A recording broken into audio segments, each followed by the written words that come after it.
Hello, and welcome to OPA on AWS. My name is Zahi Ben Shabbat. I'm a prototype solution architect at AWS.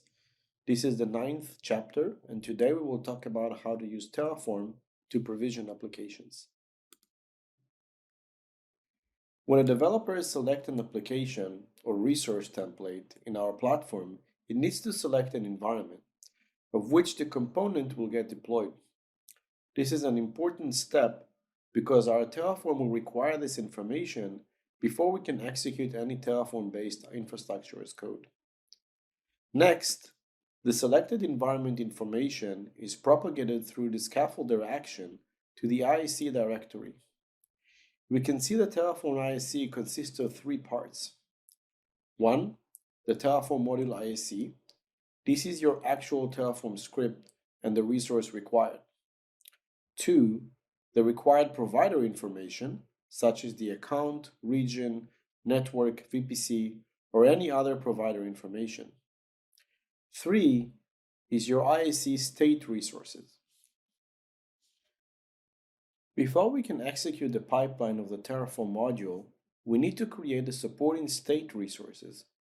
This includes an S3 bucket for the Terraform state files and a DynamoDB table for the state lock. Please be mindful of the naming convention of the bucket and table. They need to accommodate for the provider context and application resource name. In addition, you want to use appropriate tags so that the state resources will be captured under the same resource group of the application. This will also provide an easy way to remove the application resource and state resource in the future. Lastly, execute in the pipeline to apply the Terraform script on AWS.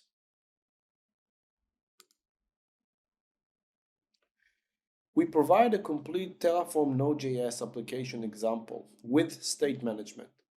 This example can be used as a pattern to deploy any other types of application resources using Terraform. It's worth to take a look at the directory structure and files if you wish to edit and create your own module.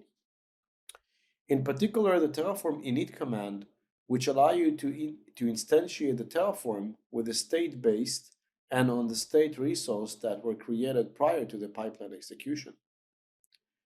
The naming convention for the bucket and DynamoDB table adheres to the naming convention based on the prefix provider name and application name. This will ensure that the state is segregated from any other application within the same provider.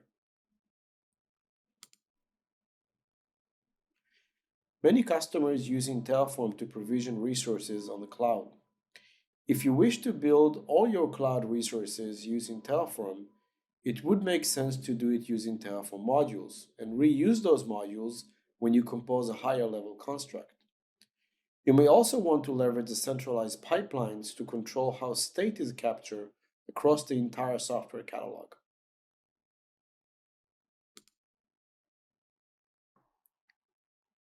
Let's take a look how this works in practice.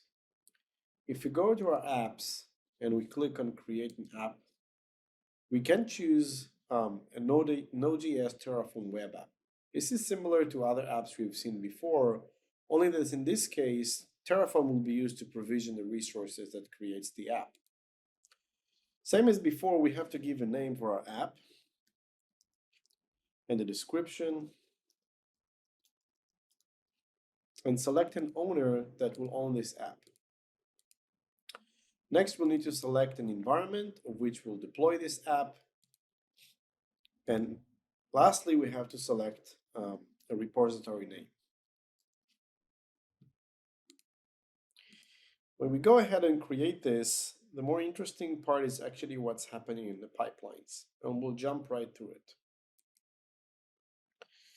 If you look at the pipeline that got triggered, we will see that the initial pipeline that creates a stage not only creates a stage, it also creates the state for this Terraform we're going to run right after.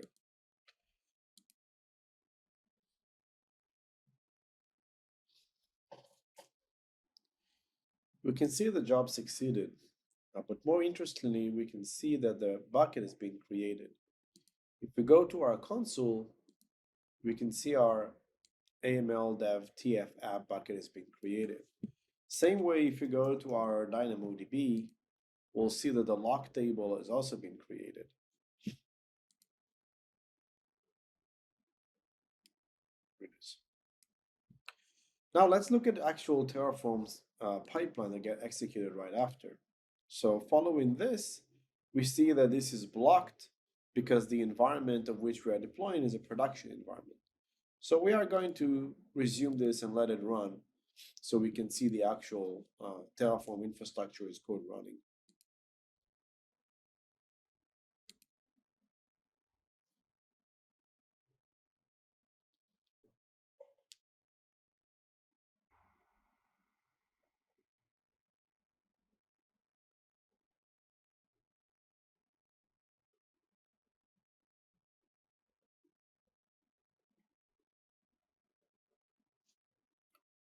Okay, we can see that the resource has been created. If we take a little bit close look on what's happening before, the important part is before we do the init of the Terraform, we can see that we passed on the bucket and the DynamoDB to tell Terraform where to store the state and to check if there was already any changes or modification to that state exist. And you can see that right in this line.